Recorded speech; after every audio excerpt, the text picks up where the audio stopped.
Hello, this is my audience, my roommates this time, not my parents. And we have been having some technical difficulties with the HDMI cord and the TV, so if the PowerPoint goes dark, I'll switch to my laptop.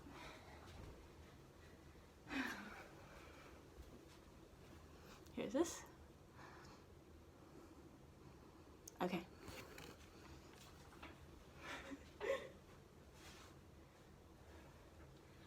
For so long, we've heard that we need to protect this earth so that future generations can enjoy it as we did.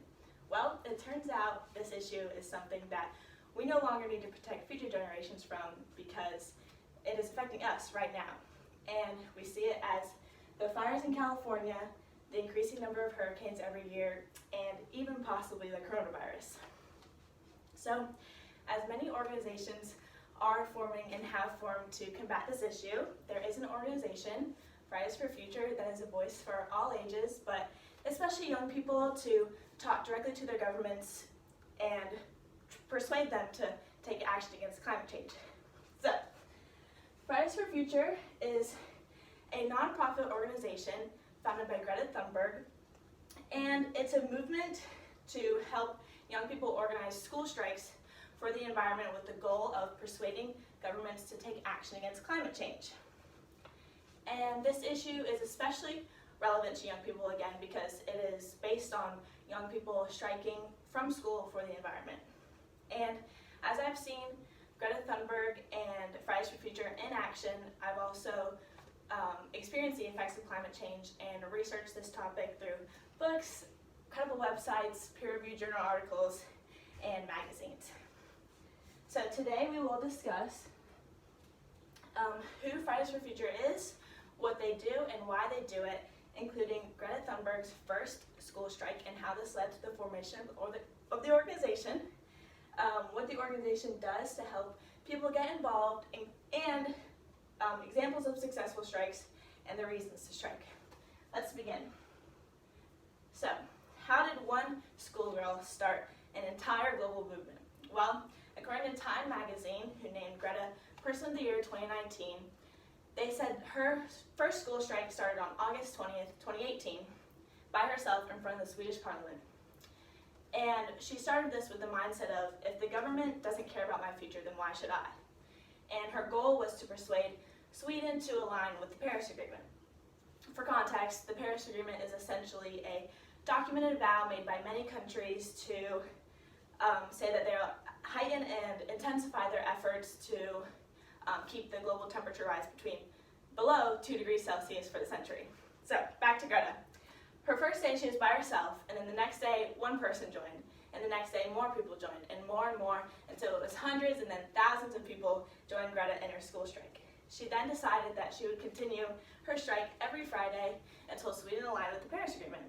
And that is how Fridays for Future was formed.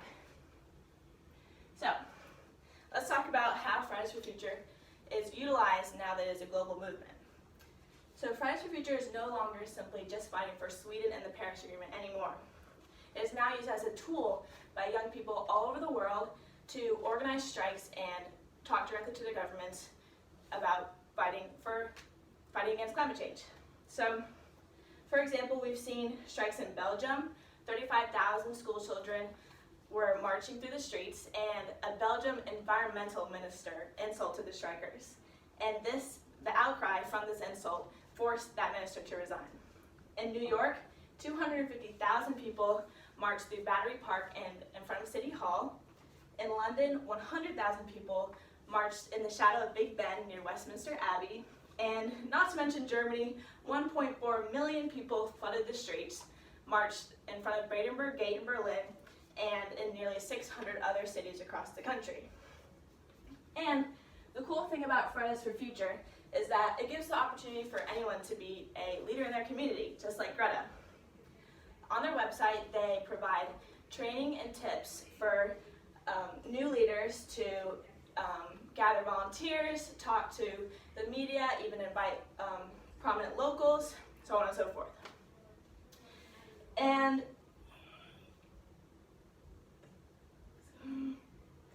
And when someone starts a strike in their community, they know that they have an entire global community backing according to the website, there's 1.4 million strikers who have made 169,000 strikes in over 7.7 thousand cities in 218 countries in every single continent on Earth, and yes, even Antarctica. So, we know who Fridays for Future is and what they do, but why is Fridays for Future organizing so many young people to strike for the environment, and what is so bad about the Earth getting a couple degrees warmer? Well, without completely changing this speech to the effects of climate change, I'm just going to touch on some ways climate change is affecting our health right now. And I'll start with something that's been affecting all of our lives for the greater portion of 2020, which is COVID-19. So, according to the Center for Climate Health and the Global Environment at the Harvard T.H. Chan School of Public Health, they say that this new warmer weather is causing animals to migrate to the poles that normally wouldn't. With this new migration comes the animals coming in contact with new animals that they normally wouldn't. And this new contact is causing unpredictable diseases to form, similar to the coronavirus. And our ability to fight against disease is affected by climate change as well. Because in an article from Jonathan Patz at the Global Health Institute at the University of Wisconsin, he says that burning oil, coal, and gas releases pollutants such as fine particulates that are known to affect human health.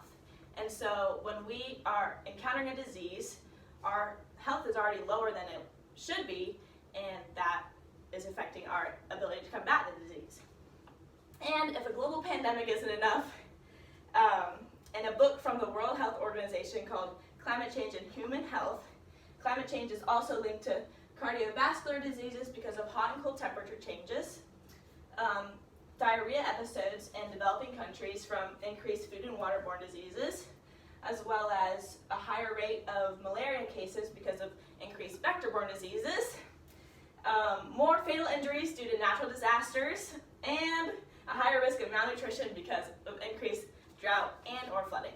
So I could go on with the many reasons Fridays for Future encourages young people to strike, but again, that would be a whole other speech. So Fridays for Future has an emphasis on young people because unfortunately for the older generations, they might not be able to see the change if governments took action right now, but hopefully we would. So today we have gone over who founded Fridays for Future and how it started. Again, it was Greta by herself from the Swedish Parliament, and that made thousands and millions of people join her.